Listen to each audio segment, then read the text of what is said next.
Thanks very much, and hello everyone. Welcome, and thanks for joining us. So my name's Andrew Jack from the FT. It's great to host this excellent panel with We're All Human. We're going to talk about preparing the next generation for a reinvented future, talking about new models, about the evolution of work, about engaging and evolving and getting hired in the new world ahead of us. So we've got some great panelists: Elisa Villanueva, the Chief Executive of Teach for America; Ian Seyal, who's Project Manager and Research Analyst at Brookings Institution; Carmen Segundo Gámez, Global Communications Director for Corporate Social Responsibility at IBM; and her colleague Lydia Logan, Global Vice President for Education and Workforce Development. So we're going to talk over the next 20 minutes or so, perhaps initially, but we're very keen from now on for all of you who are watching also to post your reflections and your questions. So please either use the Q&A function here on Zoom, or if you're watching through LinkedIn Live, I think you should be able to do it that way as well. So do post your own questions, thoughts and reflections to the panel. But let's start a little bit by talking about the future of work, particularly in the US, and what it looks like, how it's evolving. Ian, you've been working on this at the Brookings Institution, so tell us a bit about the big trends you're seeing and identifying.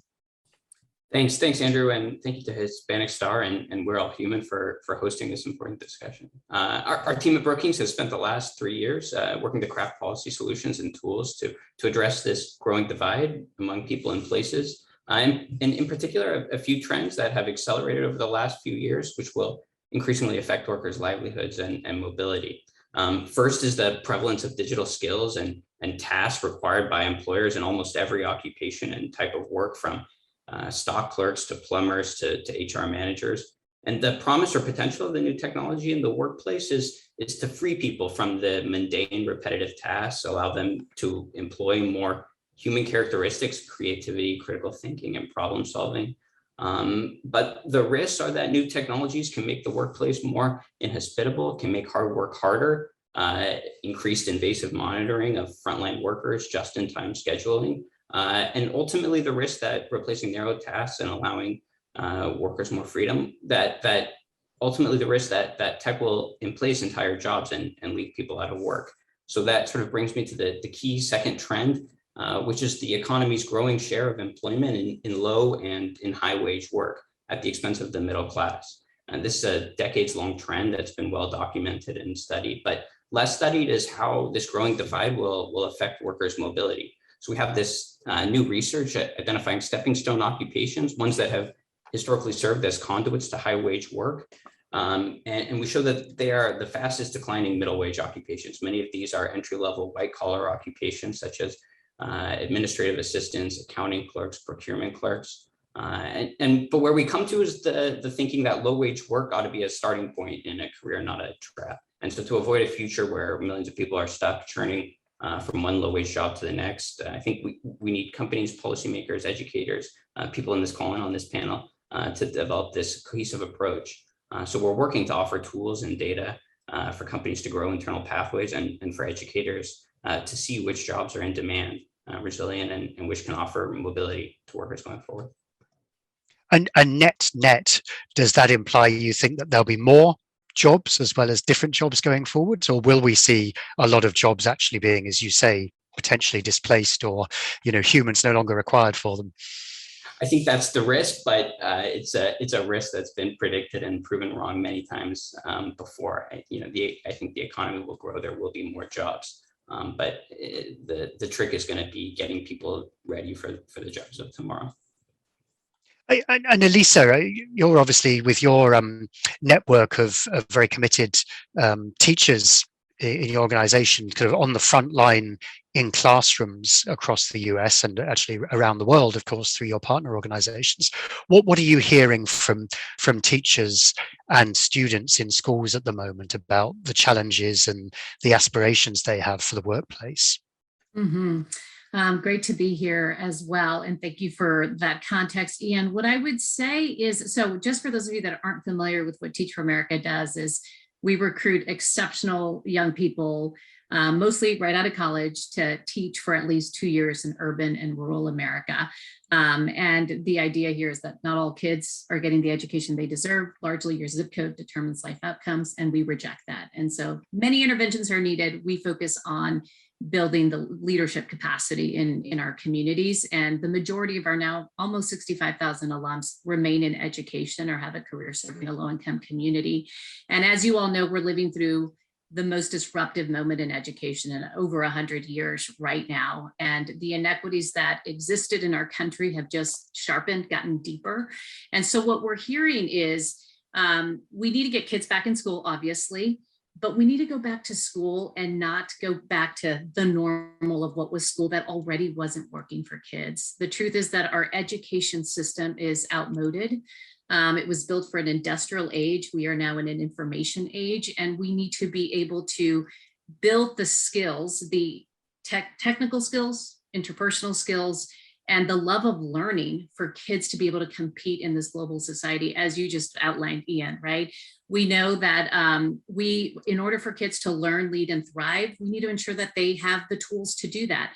I mean, some estimate that 65% of kids in grade school right now are going to be applying for jobs that we don't even know what they are when they are adults, right? So that has us doubling down and saying, and kids are saying, we're bored. This is irrelevant. It doesn't even seem like it is, it's helping me. Why do I need to do this? And so we've got to really be attuned to that. We've got to teach our kids to be critical thinkers so they can source the deluge of information they get, know the difference between fact and opinion. We need to know, our kids need to know who they are, what they stand for, so they can manage this world. They need to learn how to work across lines of difference. We live in a global world that is ever more diverse, racially and ethnically. This Generation Z is the most diverse generation that we've ever seen in the history of the world. And they are here in the US, and they are going to be 27% of the workforce in just by 2025. And so we've got to teach our kids to do this. And as Ian alluded to, computational thinking, access to STEM related fields are the future. Million jobs will be created that require some kind of computational thinking. And so we've got to really double down.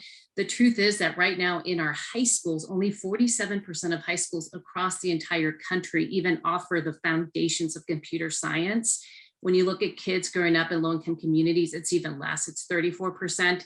And of all kids growing up in low-income communities, only 8% have access to AP computer science, which literally is life-changing for their trajectory when they get that kind of skill. So this is a moment to reinvent. It's to really think about what skills do our kids need to be able to learn, lead, and thrive. And with the investment, the billions of dollars being invested in our states and schools right now, we have a big moment to make some critical pivots.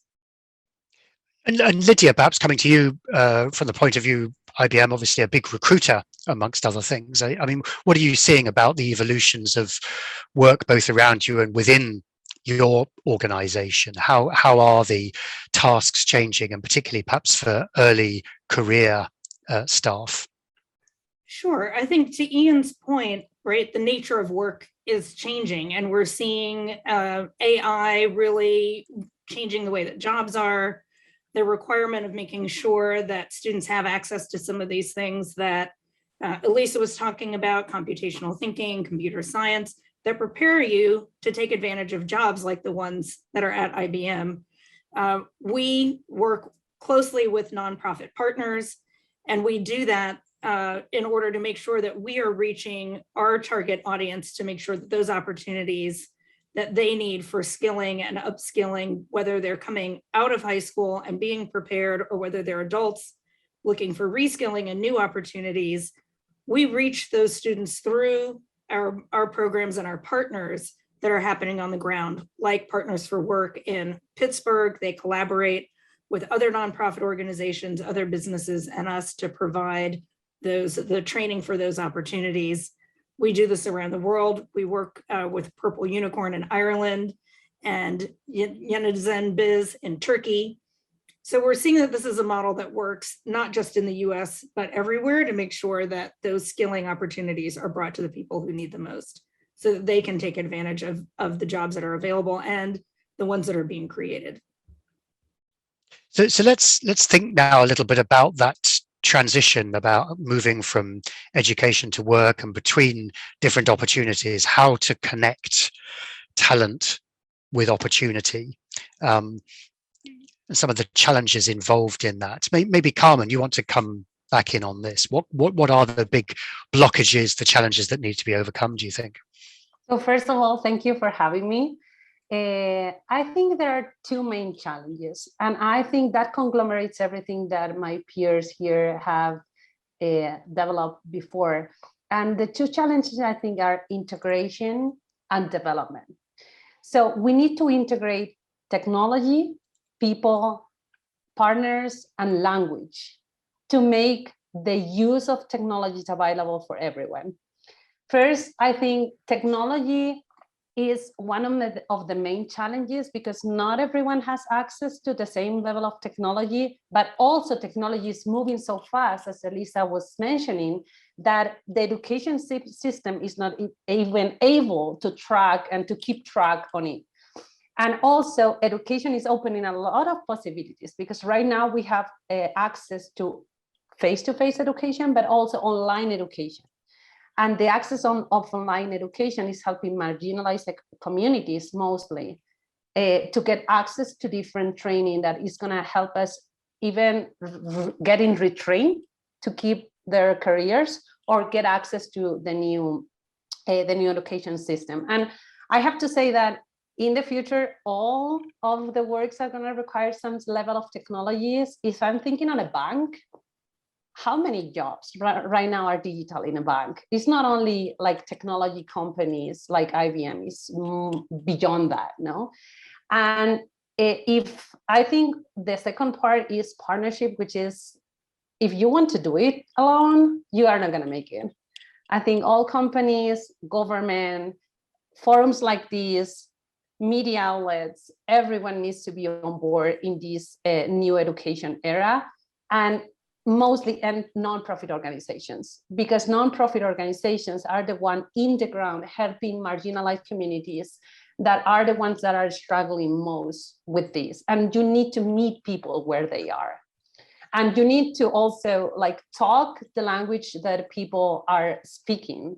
So using the right channels, is the right channel the Financial Times? Is it the right channel like social media? Is using both? Is using these kind of forums to get to people?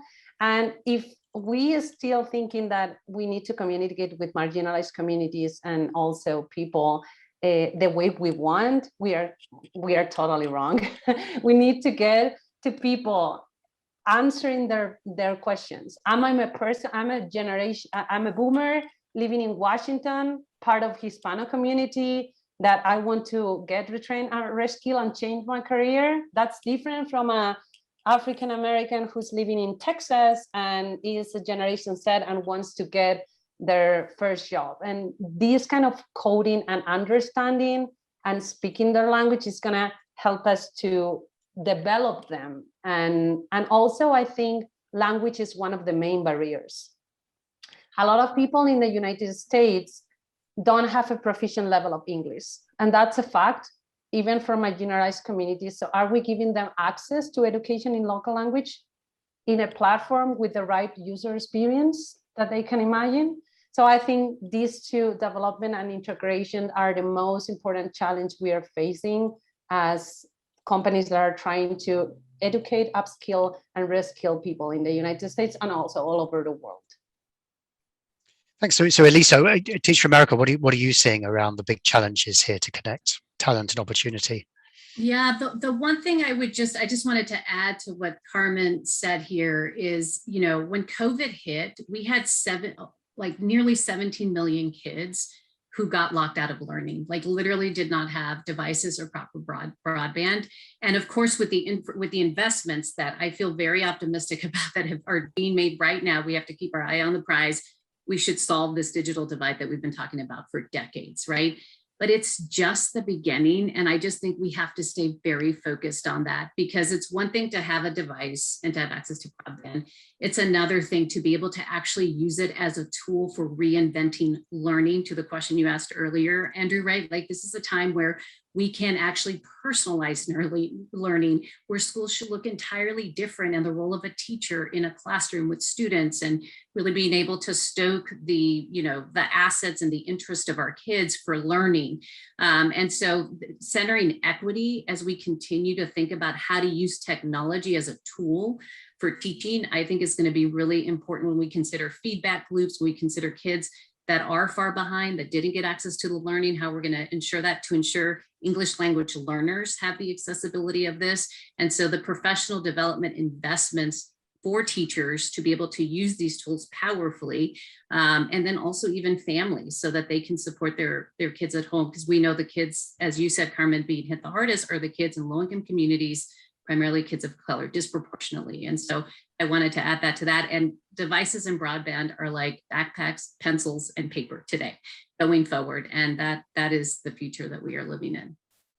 And then if you look at the whole process of kind of careers, employment advice and counseling, points of contact between schools and employers, the development of role models and ideas that'll help inspire students to kind of move into different employment areas. What do you think is missing there? What needs to change, perhaps? To you, Elisa. To me, okay, yeah. What I would say is just to stay with this trend of STEM, like just science, technology, engineering, math. The truth of the matter is that the most underrepresented groups in STEM in the workforce are, women, Latinos, Blacks, Native Americans. And so we need to, with intention, really, think about how are we developing those careers that start in the K-12 system, right? Kids cannot be what they cannot see. And so in our teaching workforce today, over 50% of kids are kids of color, 80% of the teachers are white. The vast majority of principals also are white. And so, we need all sorts of diversity, which we all know is the power, and is very powerful for all of our kids to see that. But we know that we need to intentionally really attract people with from STEM fields into teaching, and really focus on people of color. There's enough research now that shows that kids who see themselves in their teachers, actually it impacts their trajectory, especially for Black kids. To give you a statistic, by the time a kid is in third grade, if they have one Black teacher, they are 13% more likely to enroll into college. If they have two Black teachers, by the time they're in third grade, that jumps up to 32%. So there's a lot of data that shows this. And so if we can get more folks, women, people of color, and from underrepresented fields in our classrooms, that helps to get our kids interested, exposed, and find passions in the fields. I think it's critical to diversifying the work field and ensuring access for all. So Ian, how far do these points resonate with your own research at Brookings, particularly those challenges of kind of linking up opportunities to talent of the next generation? Yeah. This importance of centering equity that Elisa has pointed to, and as Carmen said, the importance of speaking the language that clients are speaking. I would also just underscore that education and reskilling, narrowly defined, may not be enough to combat these trends and to remedy these historical inequalities. So to give you one example, we look at this pathway that many workers travel between tax preparation and becoming an accountant or auditor. An upwardly mobile pathway is sort of important to the overall mobility in the United States. But we find that Hispanic workers make that upward move 18 percentage points less often than their white colleagues. And it's puzzling because, for example, between 2006 and 2018, the share of Hispanic workers graduating master's and bachelor's degrees in accounting grew from 5 to 16%, a step in the right direction. But despite that, Hispanic workers still make up only 4% of CPAs. And so really we need this intentional effort to help certain groups move up. And Lydia, I mean, what do you see perhaps as some of the particular kind of structural barriers? We've talked about certain groups, we've talked about the hindrance of language. What else are you seeing in terms of the real challenges of kind of maximizing the opportunities for folks from all backgrounds? I think part of it is access, and Carmen spoke a little bit to that, right? How are we making sure that we are reaching the people who need the help the most? And that's on all of us. That's on the nonprofit sector, the government sector, the business sector. IBM certainly is working to do our part, but it takes all sectors to reach the people who need it the most. I think beyond access, there's guidance. And Ian talked a little bit about, why are we seeing people from traditionally marginalized communities not taking advantage of pathways that exist, even when the pathways now have been created. And Elisa spoke about if you can't see it, you can't be it. For years, I've worked in this education workforce development field, and I've seen over and over to this point, students didn't know about certain careers. If you don't know an engineer, if you've never met a scientist, if you haven't met, you may not even, have met a doctor, and Ian, you may know the statistic, most children become something related to what one of their parents do, the overwhelming majority. So this access and exposure piece cannot be understated. In our P-Tech program, we make a big effort to make sure students have internships that are paid, because financial resources are also a big barrier. We make sure that they have mentors for their careers. It's a very, sort of step-by-step, methodical, well thought out way of making sure that people make it from the beginning to the end. I think, it takes a lot of planning to do that, to overcome those structural barriers, to overcome access and exposure, and to make sure that, back to our earlier point about partnerships, that those right partnerships are in place. There's always a local context. What jobs are available? There's often a mismatch between job training that exists and the jobs that exist. And so we make an effort to make sure we're training people for the jobs that are available. Some of it, right, in the earlier parts of training are those general kinds of skills. Elisa mentioned what we sometimes call professional skills or soft skills or interpersonal skills, those basic level skills from a content perspective. But then as you advance, making sure we have people on a path to employment, and that those are jobs that either exist today or exist in the future, that there are career ladders, that people have, know about what those ladders are, and that we have them in pathways to access that. I think that's where we come together around the, whether it's workforce training organizations, one-stop centers on the job side of the house, whether they are apprenticeship programs or others, it's incumbent upon us to make sure that the people who are job seekers and need the skills, understand which skills they need, that we help them navigate those pathways and connect them to the programs that can train them. In our case, that's skills build, but there are many out there that are doing that work. And I think we just need to be very intentional about how we help people navigate those systems and opportunities. We might come back to some practical examples, but maybe Carmen, you want to just tell us a bit about, we still got this issue Lydia raised of lack of communication and awareness around different opportunities. What more do you think could be done to help raise the profile, the knowledge, the awareness in different groups? So I think one of the main things that people forgot, and I'm as a communicator, I'm an advocate for that, but I think it's that communication is part of all our programs. If we don't communicate our programs doesn't exist. And most important, people don't know about them. Therefore, they could not enroll about them. They could not be mentors on them. Going back to what Elisa and Lydia were mentioning about how I'm going to advance my career. So the first thing is that we need to communicate better our programs. And I think this goes back to advocacy and volume.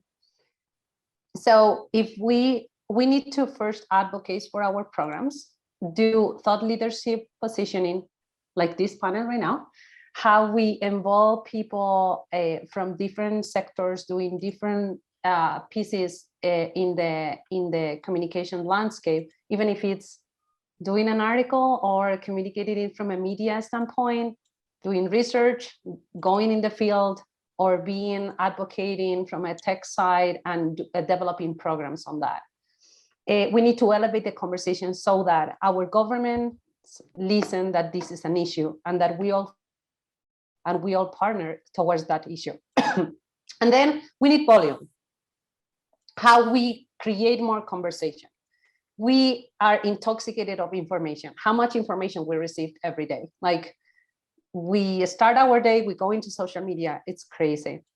If we don't actively communicate using media, social media, non-profits, every channel we can imagine to these communities and mostly marginalized communities, we are not going to get them involved. So I think volume of communication and also advocacy of our programs are going to make it definitely different to have people involved and to get more funding in order to change the education landscape in the United States, and also to create a difference and have the right talent incorporated to the right positions right now that are demanded in the market, which are a lot. I could not think on a position that remains the same after COVID and before COVID. Even if you are a lawyer and you want to be a cybersecurity lawyer, you need some kind of retraining and education, and you need to keep moving forward there. Not talking about sustainability jobs, any kind of job you can imagine. So we've got a few questions coming in, and do please, those who are watching, keep posting them. But actually, and Carmen, you raised this, so perhaps I'll come back to you. There's a couple of points here about the challenge of language as a great obstacle, particularly in the Hispanic community education system. And what do you suggest could be done to overcome those barriers, specifically for marginalized Latino communities? Carmen, do you want to come back on that? So I would say there are different things. And as Lydia mentioned before, is a full process. And I think Elisa and Ian also mentioned that. So first of all is having the programs available in local languages, and in this case with the Hispanic community in Spanish or Español, it's my language, I have to say it. So in Spanish, to be able to people to understand what we are trying to educate them in. If I don't understand the program, I'm not going to take the exam, and I'm not going to get proficient on it. Also having mentors that they can resonate with from the Hispano community. And again, Elisa and Lydia, but if they see a Hispano can get there, I can get there too. And also that mentor is gonna not only be a role model, but it's gonna help me navigate these language barriers and these barriers of entries in the private sector or the government sector or whatever you wanna develop your career. And it's gonna be the one removing the obstacles I get there. And I would say the third part is also having events that are part of, and where the Hispano communities in this case are part of. If I'm doing an event to talk about like white people, about white problems, whatever, I'm not going to get to that community. I have to speak their language, get to their problems. For example, this language barrier, I have a language barrier. How can you help me navigate that? Speak to their needs, speak to their problems in their local language, and with local people they can see as role model mentors and help them navigate their obstacles over there. And Elisa, is this something that you see and hear from colleagues a lot, the language issue, including for the Hispanic community, as a big barrier? Yeah, I mean, I agree with all that Carmen said, and all I would add is, yes, and it comes down to, again, like really centering equity, having leaders who are, if we talk about schools, who are leading schools, who are teachers, who are, systems leaders, superintendents or whatever, who really are oriented to all means all. When we are charged to educate, our mandate is to ensure that there are no gaps between any demographics, everyone is, getting their needs met. And it's having real accountability around that, having structures, systems that are able to support that and have clear outcomes that we are working towards, including the engagement of our families and all of that. And so it has to be a comprehensive strategy. And going back to technology, it's one of my biggest fears is that, we everyone has a device, everyone has broadband, which we still have to get there. So we're not there yet. Let's keep our eyes focused on that. But then also, how do you ensure that there aren't gaps within these subgroups with where we see kids, underperforming, not meeting their full potential, not having the access needed. And I think it's just one of the most important things. So, which again gets back to leadership and ensuring that we have folks who are equity oriented and really asking the toughest questions so that all kids can thrive. So let's talk a bit about providing more equal access to technology to train all. Ian, it was something you touched on earlier on, and how maybe there can be stepping stones in the process. What are you seeing in terms of best practices and advice? Yeah, I think we shouldn't forget that young people today are tech savvy in a way. Many of them, people are TikToking and Snapchatting and WhatsApping but there's this glut of information. Someone can't just Google what should I be when I grow up. And I think there's a hugely important role, an understated role for the importance of career coaches and career counselors in really being able to aggregate information, locally relevant information for students, and then guide them into the places that they want to go, that's right for them. Elisa, yeah, please. Yeah, I would add one thing to that. We have learned over time, and everyone's been alluding to it. Ian, you alluded to it, Carmen, Lydia, everybody, that connections matter so much. There is a correlation of ability to have access and mobility with networks. And so we're learning that kids' exposure to summer camps, other kinds of internships actually are game changers, especially for our kids, because to the point Ian made of like, you get a master's degree and then you just can't get a job and you're not seeing the upward mobility. Oftentimes there's not the access to what are the jobs, who can hire me, and that's actually a big part of the job market. And so we really need to focus on ensuring our kids are building their social capital and their networks, because it just matters. And then I would say, like, there are some great innovations happening out there, in K-12, outside of K-12, folks focused on training young people to be competitive for these jobs. I'll point to one example, Marcy Lab Schools in Brooklyn. I don't know if y'all are familiar with it, but it was started by 2 TFA alums. And the whole idea here is to create an alternative pathway into high growth tech careers for underrepresented youth. So they serve all Black and Latino kids, and they are focused on full-time software engineering fellowship that they offer kids. And the kids or young people are from ages 18 to 24.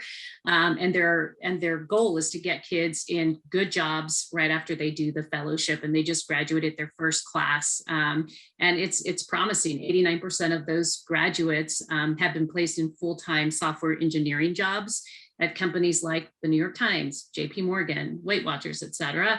And so there's lots of things to learn from. They're obviously early on, but lots of great things that we can just start to really ensure we're lifting up to learn, scale, and ensure that we're able to meet the moment for our kids now more than ever, and for our young people.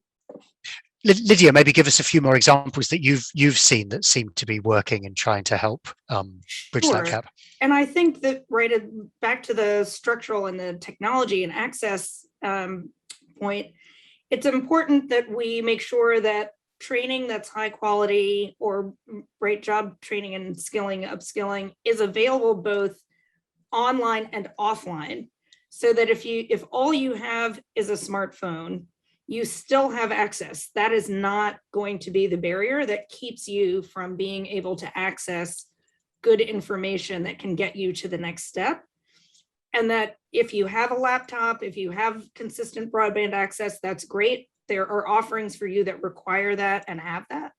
But if you don't have it, that the people, again, like IBM and others out there designing the training, are making sure that there are offline options where you download it, you can do the work, upload it, and keep going, so that technology is not the major barrier. We know more people have smartphones than have a tablet or a laptop. And so making sure that design function in training is part of what's happening, especially in other parts around the world the smartphones are much more prevalent than tablets or laptops. So making sure that the technology is designed for the user, for marginalized communities who need this access the most. I think you were asking me about programs that are out there. We've talked some about partnerships and the importance of what we used to call tri-sector partnerships, right? Government, nonprofit, and industry. I think that's still very much important. Our P-Tech program, which operates in schools and is very similar to the school Elisa was talking about, starts in high school. You have internships, you have mentorships, and through an associate's degree and into either an apprenticeship or a job or other, employment. That's the pathway that's been designed, and in most cases, it's working. In our IBM affiliated schools in the US, 44% of those students are Black, 47% are Hispanic or Latino. And so we are targeting the most marginalized students. There are other early college, high school programs that I know Elisa knows about.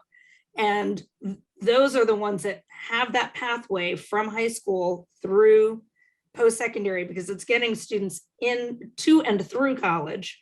Whether we're talking about middle skills jobs, those jobs that only require 2 years of training post high school, or whether we're talking about, the much more the high tech, high wage jobs that are programmers and data scientists and those kinds of folks.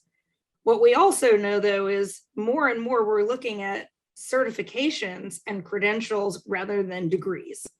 And I think that's a big shift in the marketplace, and it puts a much more emphasis on the importance of training and skilling and skill mapping and understanding how we make sure students don't have those gaps in their knowledge. So are we offering the things that allow them to analyze what they know, what they may want to do, what skills they have, and what skills they need, and really be personalized and targeted about filling in those gaps? And I think there's a balance that we're all looking at and achieving. We're certainly working on it on our team in making sure we have a breadth of opportunities while we're also making sure it's easy for them to find what they need. That navigation part is a big piece of it. And I think we're doing well. I think we can all do better, but I think that's really going to be, as we look forward, a big piece of helping people get what they need is not only access to it, but finding what they in particular need. Thanks. So we've had a few more questions. Thanks for these. Maybe one here we'll start with. So do you think we should encourage some careers more than others, like nursing or healthcare related professions that we've seen are desperately needed? Ian, do you want to comment on that? Yeah, I think it's a really tricky question. I mean, I think the most important role of education is to prepare people to be, just as Elisa said, and who will definitely say it better, that, critical thinkers engaged in society.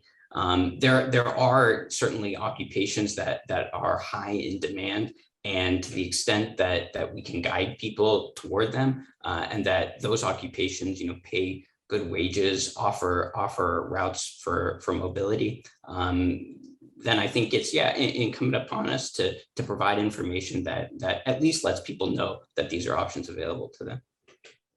Elisa, what do you think?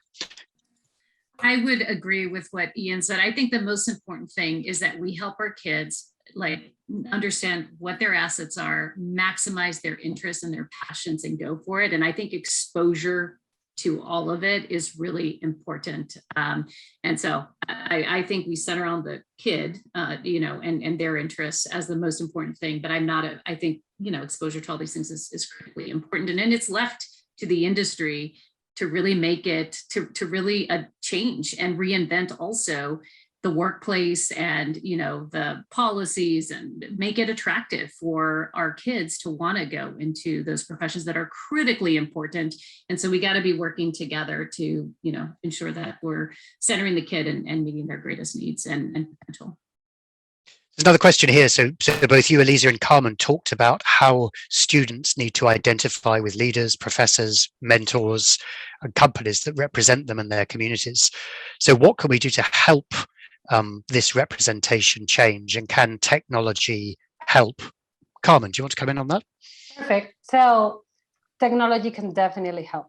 I was mentioning earlier about language, and in fact, our Skills Build platform is available in Spanish for that reason. But also technology can help us, and I think COVID has opened a new spectrum on this one. So now you don't need to be on site to be a mentor. That's a huge change. And also CEOs, leaders, professors were more restricted because they thought they had to travel to somewhere and they could not be everywhere. Now technology has facilitated that everyone is everywhere. So you can have access to professors, leaders, even through TikTok that Ian was mentioning earlier. You have access to all leaders through technology, through a device. You can go to a library and watch YouTube. You can go to a library and do a skills build course.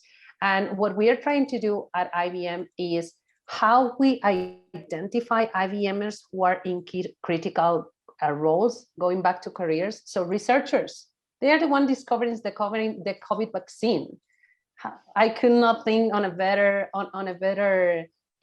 like career path to change the world right now. And these kids generation said, how am I gonna change the world? Like you can change the world like doing a little thing or a big thing that is gonna change the world. So we try to connect people in the United States and also abroad in order to get people access to new technologies like quantum research, artificial intelligence, cybersecurity with all the cyber attacks, so that kids are getting there. And we connect people from Texas to New York, from Austin, from New Orleans, from Washington, DC, Washington State, and that's going to make people change their life and grow. So technology can definitely help connect people, and it's a really good connector of people and life changer, I would say.